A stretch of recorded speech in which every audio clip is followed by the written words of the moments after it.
My supervisor threatens to fire me for doing my job, so I throw him under the bus and get him replaced by me. Here's what happened. Subscribe to Am I the Jerk on YouTube and hit the bell for notifications.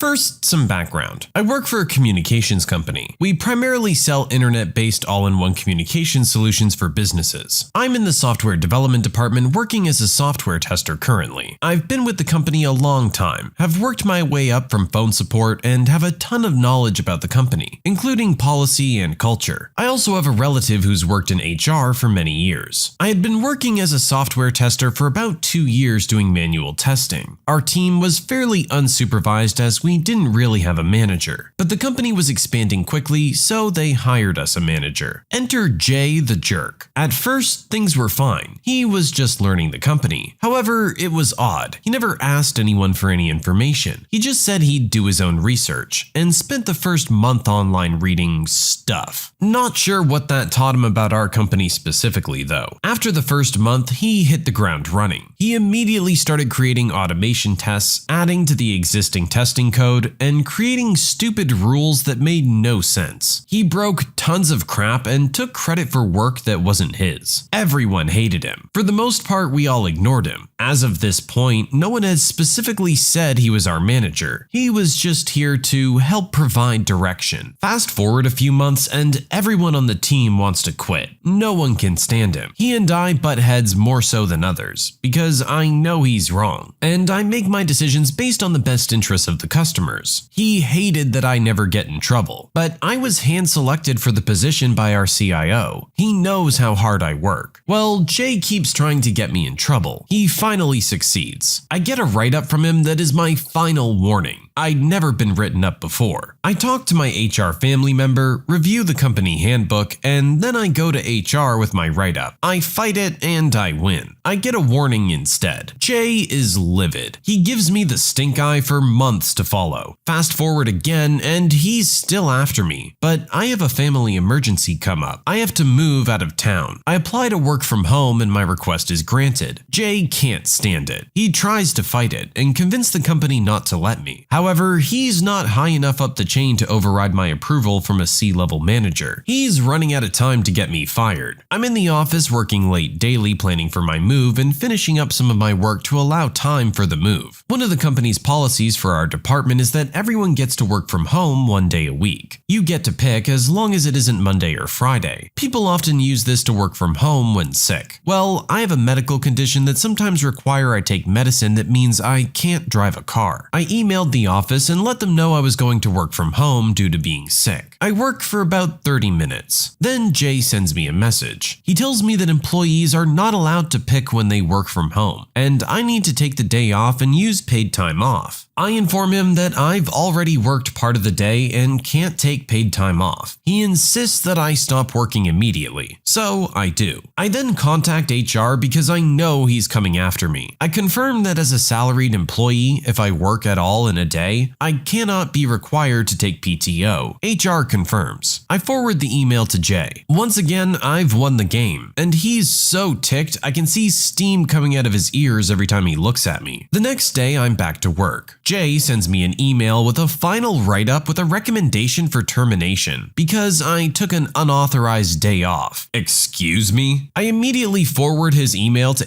HR with proof he told me to take the day off, a screenshot of all the conversations I had with him about it, and proof I forwarded the previous HR decision to him. In the email, I also concluded that I was filing a formal complaint against him for a hostile workplace, targeting, bullying, retaliating, and a violation of my ADA rights.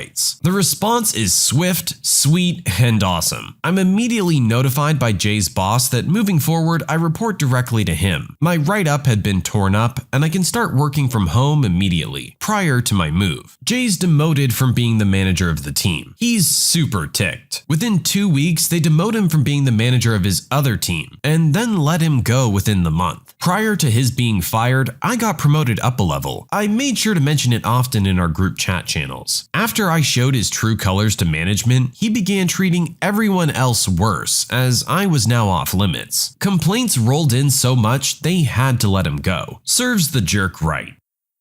This manager really seemed to have it in for our original poster for what seemed like no reason at all. Because our original poster was a good worker and everyone liked him, you want to get him fired? How does that make any sense? And to try and pull a sneaky move like that, telling you to take the day off and then report you for taking said day off, was bound to backfire. No one else is going to see that as anything other than a spiteful move, especially your boss. Entitled mother blames me for ruining her kid's Christmas. I got a seasonal promotion at a local game shop and was told I ruined their child's holiday. So with the PS5s and Xbox Series being the newest consoles, we sold out of the 10 we got on Black Friday within 15 minutes of opening, and it was sporadic when we got more. December 11th, maybe 5 minutes before I was supposed to clock out, I was told we were going live with sales of limited numbers. No holding. We were allowed to text someone that was looking for one about them going live, but that's about it. So I ended up staying an extra hour and we sold out again. So no more until we get a new shipment, with the added news of none coming until February or March. Last night, a woman came in and was asking about games we had in stock, which isn't much due to the holidays. So we offered to print a list, and let's just say she was a bit difficult. So not only did she not take said list, she got mad because I scanned every game case she brought up only to tell her it's not in stock. Why are there cases on the wall then if it's not in stock? That makes no sense to keep them up there. I agree. However, my boss's boss wants us to keep all the cases up. If you'd like, we can order them on the store website and have them shipped to your home. Another option is that I can check other stores. Will it be at my home for Christmas? I can't guarantee that. I can check other stores. How far would you have to drive? About 30 minutes for Town A and 45 for Town B. They both have 2 of the games you want in stock. That's too far. I have other things to do. You can have it shipped to your home, but there's no guarantee that it'll be there by Christmas. Why have them shipped if there's no guarantee? You can't just go pick them up for me? I'm pretty sure that's against company policy. If you want, I can sell you a gift card in place of the games. That way after Christmas, whoever the games are for can come in and pick out the games they want. Fine, let's do that. At least this way I can tell my kitty you were the one that ruined their Christmas. Do you have an account with us? After she left, I went back to put the stack of games she brought up, only to find out that the jerk had also messed up the shirts and collectibles. This is just one of those classic entitled mothers. Honestly, December 11th is kinda waiting late for Christmas stuff, especially if you want to have it shipped. There's always delays at that time of year. You need to kinda be out ahead of the game. Our original poster did offer every other option they could. It's not their fault that none of those are good choices for you. Maybe next time, think ahead. My older sister ran away from her marriage, so I told her husband exactly where she was. This happened 2 years ago, and I still feel guilty over it, so I thought I would post it here to see if I was the jerk or not. Our mom died when my sister was 19 and I was 10, so she practically raised me. Our dad left when I was a baby. She married her husband when she was 22, and I lived with them until I went to university. Her husband did a lot for us, including making sure my sister could finish her degree, which she had to drop out of when our parents died to look after me. He has one major flaw though, which is that he's a workaholic. He got really bad when his father announced he was going to retire soon, and he started actively grooming my brother-in-law to take over their family business. This meant my brother-in-law had to travel a lot more for client meetings. My sister hated it, but sucked it up mostly. When my sister was pregnant, she called him while he was abroad and begged him to come back home, because she was experiencing some cramping and she was scared something was wrong. He basically told her that everything would be fine and he'd be home in a few days. It got worse and she tried to call him again, but his phone was switched off. She ended up calling me in tears because she was bleeding and he wasn't answering. I was away at university at the time, and it took me a few hours to get back home. By that time, she was already at the hospital and knew she was miscarrying. My sister ended up packing up her stuff and leaving their marital home after, and swore me to secrecy. She pretty much ghosted him. She still talked to me, and it was obvious she was depressed, and when I tried to convince her to talk to him or to talk to a therapist, she refused to. My brother-in-law was a mess, and after 2 weeks, I ended up telling him where she was, because I felt sorry for him, and I was also worried worried about my sister. Things were really awful between them for a few months, and my sister resented me a lot for telling him where she was initially, but they did eventually manage to work things out. When she first saw me after he made her come home, she said that I had betrayed her and she wouldn't forgive me. I've told this story to a few people, and the general consensus was that I was a jerk because I took the choice away from my sister, and it looked like I was favoring my brother-in-law. So, what's the verdict? This is a bit of a tough situation. I don't think that her husband deserved to just be ghosted like that. He may be a workaholic, but he at least deserves to have a face-to-face conversation. And at the end of the day, she's the one that chose to go back with him. You didn't force her to make that decision, and I hope he didn't either. Maybe you did take away her choice, but I don't feel like you were favoring your brother-in-law. I think you were just giving him what he deserved, which was a face-to-face conversation about what had happened. I can't imagine how he must have been feeling for his child to have been miscarried and his wife to have just disappeared. This may be a controversial opinion, but I think our original poster did the right thing here. Entitled Mother, aka my sister, threw a fit and made her kids cry because I wouldn't take them on vacation with me. A little over 2 years ago, I won a raffle at my job for an all-expense-paid family vacation. It wasn't some super fancy prize to Disneyland or anything crazy like that. It was just a nice 3-day stay at this little beach house in place. It was for 4 people, and I asked around and found out the package deal cost just under $400.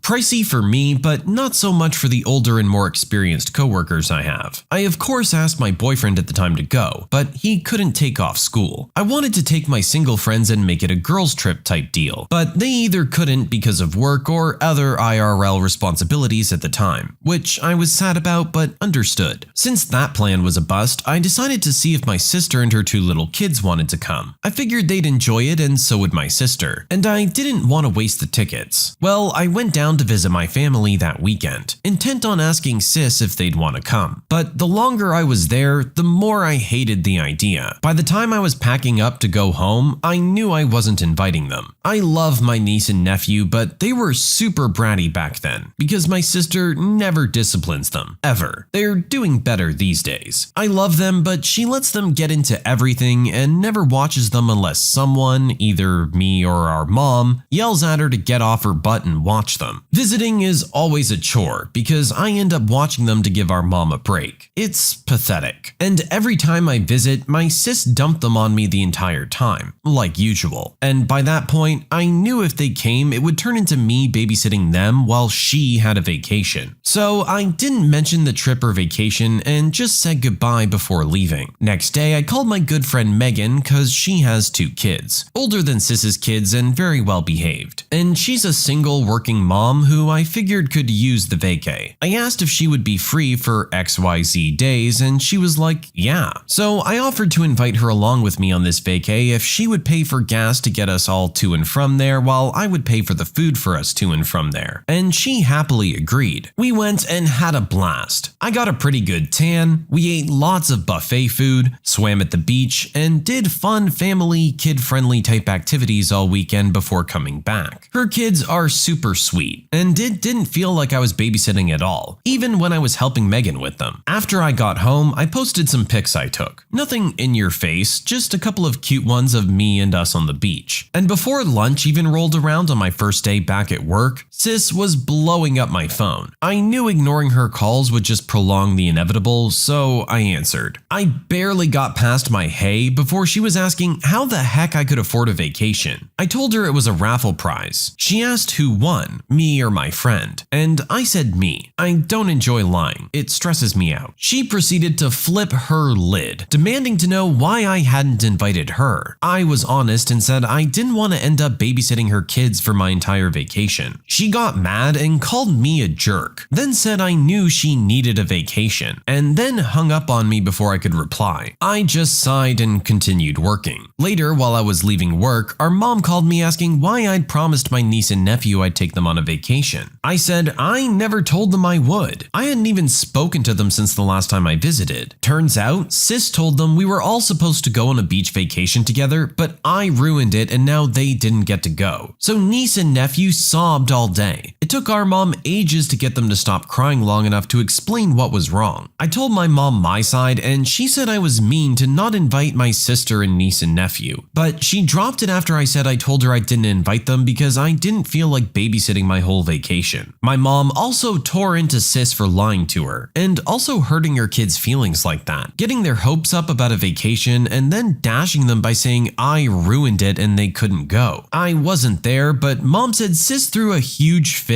and basically trash talked me all afternoon. The only thing I really felt bad about was my sister getting niece and nephew's hopes up like that. That's the exact reason I'd never said anything to them. But to cheer them up, I took them the next weekend to a kid's play place. They're always on their best behavior with me because they know I don't play like their mom and I will turn my car around and take them home if they're bratty when they're with me. So they got to eat pizza, play games, and climb this huge indoor jungle gym thing, and even ride a couple kiddie rides. I also sat down with them while they ate and explained that the trip I went on was for me and my friend, and that they wouldn't have liked it because it got so hot and sweaty. They handled it very well. No tears or anything. Much better than my entitled sister. While I can understand why your sister might be a little upset at getting left out of this, why she would go ahead and get the kids' hopes up just to hurt them like that is beyond me. It's almost like she just wants them to suffer too, or is trying to use them to guilt you into a new vacation or something. Either way, it's a really petty move where she's playing with her child's emotions for no reason. There's nothing to gain out of this situation. Maybe she gets the hint to try and be a more attentive mother from now on. Other people don't want to have to be raising your kids. I told my wife it's her job to babysit the kids. I, 35-year-old male, have been married to my wife, 32-year-old female, for 7 years. We have 2 children together, 6-year-old male and 3-year-old female. She takes care of the house and babysits the kids most of the time because she's a stay-at-home mom. But we evenly split chores and childcare on weekends when I get home from work. We moved to her home state from mine because she wanted to be closer to her parents and her childhood friends. Now, she's a lot more social than I am. She goes on 3 to 4 girls' trips a year. I have no issues with that, and I'm happy to babysit the kids full-time in her absence. I'm more of a homebody anyway, so I usually like to just paint in the spare room or play video games every once in a while instead of traveling out of state. I don't really take time off from work unless we do something as a family. For the past 3 to 4 months, I was very busy on a major project at work. I've been working 60 hours a week, and frankly, I'm exhausted with the stress. So when the project was finally coming to an end, I told my wife I'm taking a day off, and I won't be doing any work around the house. Of course, I'd still clean up after myself, but I didn't want to do any chores or childcare on that one day. I told her that 2 weeks in advance, and she agreed. I also reminded her 3 days before. However, when that day came, my wife forgot about our agreement. I was in the painting room and my wife interrupted me, telling me she needed me to give our daughter a bath because she spilt milk all over herself and couldn't do it because she had to wash the dishes. It was annoying, but whatever, things happen. Later on, when I was playing video games, my wife tells me our son needs help with his math homework. I ask her why she can't help him herself, and she said it's because she has some work to do. This work was actually her best friend coming over and chatting for an hour. This really ticked me off. So after I helped my son and the best friend left, I told my wife I'm leaving the house for 4 to 5 hours. She asked me where I was going. I told her I'm just going to chill in the park and do whatever. But then she said she needs me to help out with the chores and with the kids. I told her that today was my day off from all work, including housework, and it's her job to babysit the kids on this day. Then I left the house. When I came back, she was acting cold and called me a jerk for just abandoning her and the kids. I think she's being dramatic, but when I spoke to my sister, she said parenting's a 24/7 job. So am I the jerk?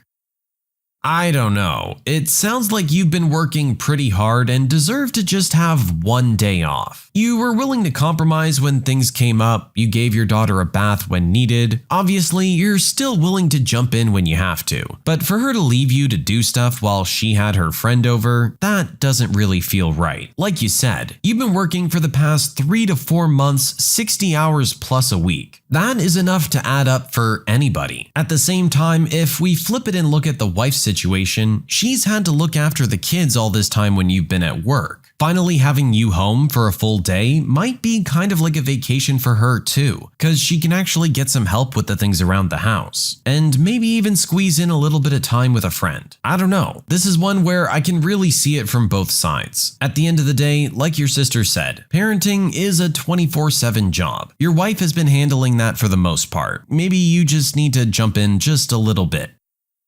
When you subscribe, make sure to hit the bell to turn on notifications. Put the playlist on in the background to finish listening to all the stories, linked at the top of the description. And if you like Am I the Jerk, give Am I the Genius a shot, linked in the description as well. Either way, thanks a lot for watching, and we'll see you guys next time.